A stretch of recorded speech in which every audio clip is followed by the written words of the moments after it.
திண்டுக்கல் தலப்பாக்கட்டியோட தி legendary biryani ஃபெஸ்டிவலுக்கு தான் நான் இப்போ வந்திருக்கிறேன். காலையில 10 மணிக்கெல்லாம் ஸ்பாட்டுக்கு என்டர் ஆயிட்டேன். விடுவோமா நாம? ஸோ அங்க போய் பார்த்தோம் அப்படின்னா, ஆல்ரெடி அவங்க நல்லா ப்ரிப்பேரா வந்திருக்காங்க. நான் 2 பிரியாணி வாங்கியிருந்தேன். ஸோ ரூமுக்கு வந்துட்டு ஓப்பன் பண்ணி பார்த்தோம் அப்படின்னா, ஓப்பன் பண்ணும்போதே எனக்கு மட்டன் பிரியாணி ஸ்மெல்லு தான் வந்தது.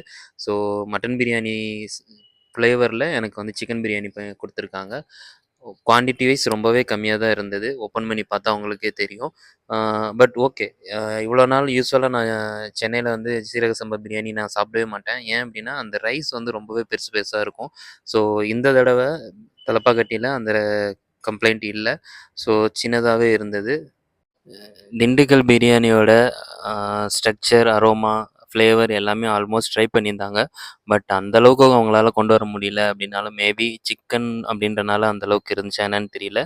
பட் 150க்கு ஓகேவா இருந்தது. நான் 2 பிரியாணி வாங்கியிருந்தேன். 1 மார்னிங்கே சாப்பிட்டுட்டேன். இன்னொன்னு லஞ்சுக்காக வச்சிருந்தேன். So taste wise and structure wise ஓகேவா இருந்தது.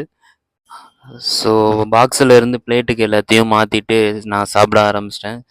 ஸோ நீங்களும் இந்த பிரியாணி ட்ரை பண்ணியிருந்தீங்க அப்டின்னா கமெண்ட்ல சொல்லுங்க.